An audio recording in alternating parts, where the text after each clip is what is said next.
சகல குற்றங்களையும் பொறுத்து காத்திருட வேண்டும். ஓம் ஸ்ரீ சத்தியமாய பொன்னு 18ஆம் படி மேல் வாழும் வில்லாளி வீரன் வீரமணி கண்டன் காசிராமேஸ்வரம் பாண்டி மலையாளம் அடக்கியாடும் ஓம் ஸ்ரீ ஹரிகிரசுதன் ஆனந்த சித்தனையனையப்ப சுவாமியே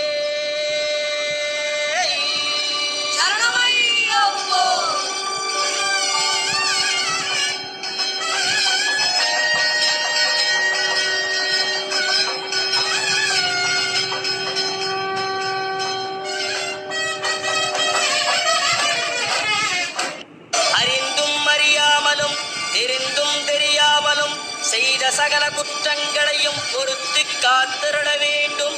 ஓம் ஸ்ரீ சத்தியமாய பொன்னு